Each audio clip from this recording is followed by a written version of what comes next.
Hi guys, this is Heidi with The Successful Fashion Designer, and this tutorial is going to show you everything you need to put in your tech pack. So the example I'm going to show you is done in Excel, and you can download a free template that I've created that matches the exact template I'm going to go through on my website. The link should come up right about now in the video, so click that link and you can download this free template. It gives you the example one that I'm going to go through as well as a blank one that you can fill in yourself.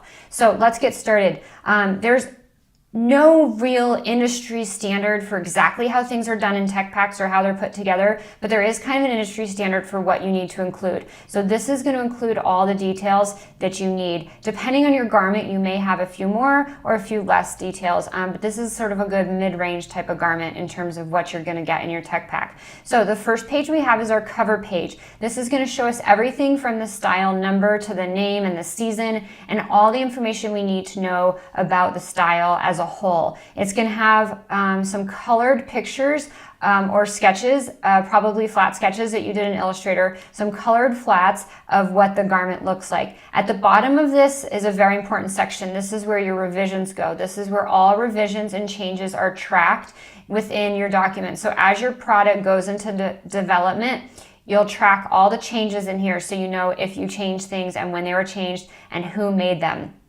So this is an important section. Coming down next, we have our first tab, which is our sketches tab. So this tab includes all of the text sketches that we created for our garment in Illustrator. Now, looking through this, we've got our main text sketch, which has all the different callouts for our garment. As I scroll down the page, I start to get a bunch of detail sketches. So for example, I've got some detail sketches of how the side of the garment is constructed and some measurements for those. So I know how thick the cuff is and how wide the stitching is apart on this side here. Again, coming down, I've got a detail sketch for the crotch gusset. I also have a photo of this. I find that if you can provide a photo in addition to a drawing, it's really, really helpful for your factory to see. So include photos when and where you can. Again, I've got some measurement callouts for these details. Coming down next, I've got some inside detail sketches where the pocket bag goes and what the sizes are of that. Again, I've got some photos here to show exactly how this is constructed, and I show it on the outside and the inside of the garment. Something I hear a lot is designers asking, do I need to show the inside? Do I need to show how the lining is done? And the answer is yes, you need to show all the details. You cannot assume anything, otherwise it will probably not be made the way you want. So more information I find is better within a fine line, but tell your factory what they need to know to make this. How should I construct this pocket? And how does it look from the inside of the garment? All those little details are super important. Coming down here, we've got an elastic waistband. Again, I've got really detailed sketch showing what the material is, showing how it runs into the body. Again, a photograph here. And that's my last detail sketch.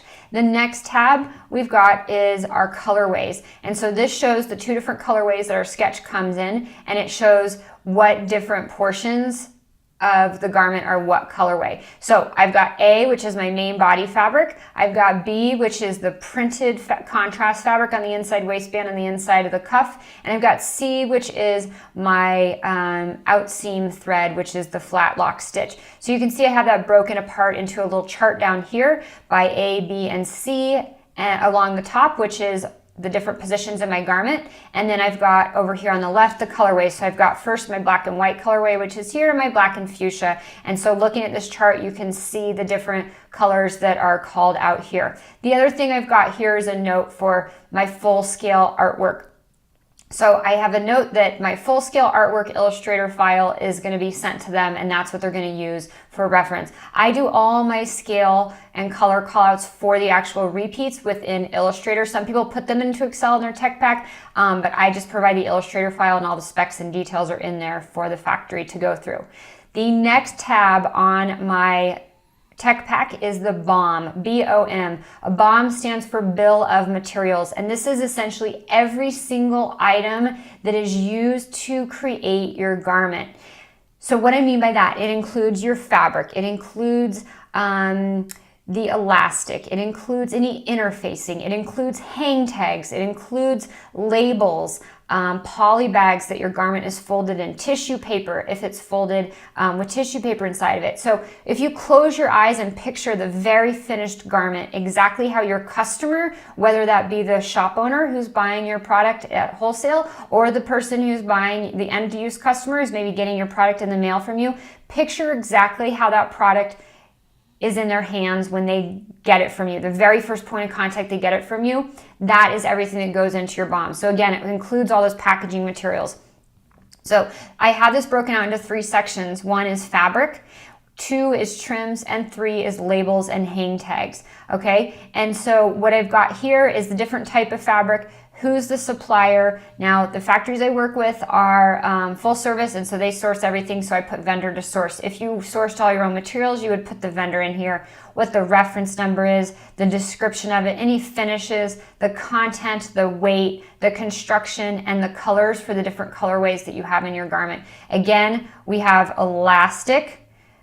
We have couple different types of elastic for the top of the waistband seam, the waistband to the body seam, the draw cord. So I've noted my placement for all these different types of trims, as well as the size and the colors. And then we've got thread, which is the main thread for the construction, and then we've got the flat lock thread. So again, I call it everything that goes into the garment. And then last, we've got our labels and hang tags. So an interior label, an exterior label, a main hang tag, so on and so forth. So you can read through all these in the download that you've grabbed from the site.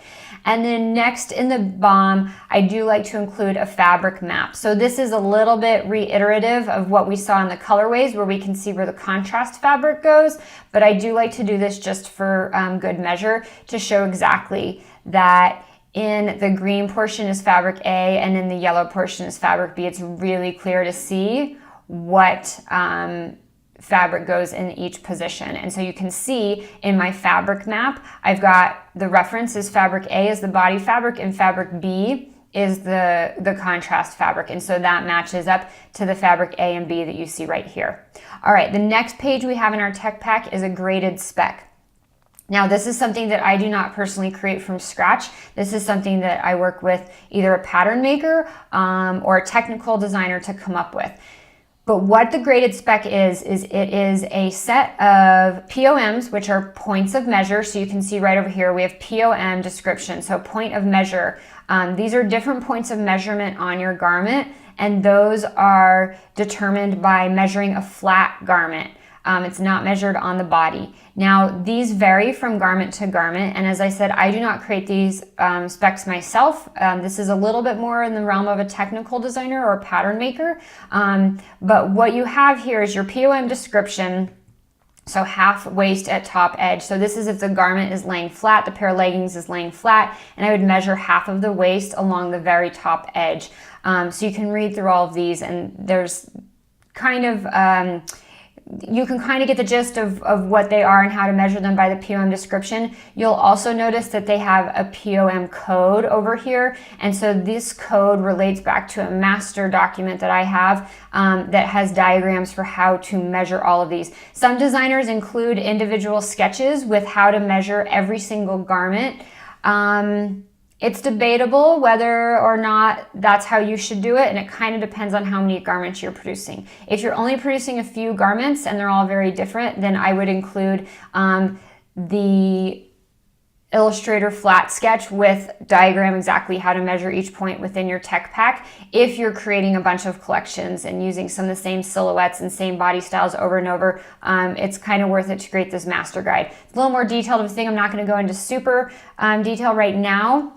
So let's go ahead and keep going through this. So we've got our POM description, which is where the measurement's taken. The tolerance, meaning this is the measurement that we're supposed to hit, but it can be either 3/8 of an inch bigger or smaller than that, and that's still within tolerance. You have to give your factory a little bit of room, a little bit of margin of error. And so you can see we've got our sample size marked in the middle, which is a size medium or a 6, and then we've got these other sizes here. And these are all calculated using formulas within Excel. So I set my sample size, and then I say, okay, the half high hip, 3 inches from top edge of waistband is going to go down 1 inch as each size gets smaller, and it's going to go up 1 inch as each size gets larger. So you can use the formulas within Excel to calculate these. I know a lot of designers who do tech packs in Illustrator, and it's a little bit crazy to me to do a graded spec in Illustrator because Illustrator does not do charts with math like Excel does. So this is one reason I really like to do this in Excel. Again, this is something you're going to work with a technical designer or a pattern drafter to create for you. And the last sheet that we have in our document, in our tech pack, is a page to create comments on the proto. So your proto is a prototype, which is the first sample that you're probably going to get of your garment. And this has all of the POMs from our graded spec kind of copied in here. And it has our fit size right here, which is the medium. And it has notes where I can put who fit the garment, what their model was, and what date we fit it. And then I can say, here's where the first proto actually measured. So I would measure the proto as it came in, and I would input the values right here. This would automatically calculate my deviance. So if this came in at 13 inches, I can see that it came in 3/4 of an inch too small. If I've decided I want to change that measurement, I would put my revisions right here, and I would add any comments right here about that measurement. I can also add additional comments about the fit, the construction, and the details, wash, and trim down here at the bottom. Once I've done this for my first proto, if I need to get a second proto, or maybe I get photo samples or sales samples in that I'm making comments on, what I would do is I would just copy this tab, and I would create another one, and I would call it second proto or whatever it was. So the idea is that we keep a new tab with notes and tracking for each sample that we get in as we go through the development process. So that's what goes in a tech pack. There is no industry standard exactly how to put this together, but the bottom line is that those are the things that you're going to want to include. Again, if you want to grab this template, which includes the template that I just went through with the leggings, as well as a blank template that you can fill in yourself, check out the URL that's coming up on your video right now, and you can grab that from my website for free. I would love to see you on my email list. I give away tons of content and material that you do not see here on YouTube, so check that out at sewheidi.com, and I look forward to meeting you. Thanks so much, guys. See you soon.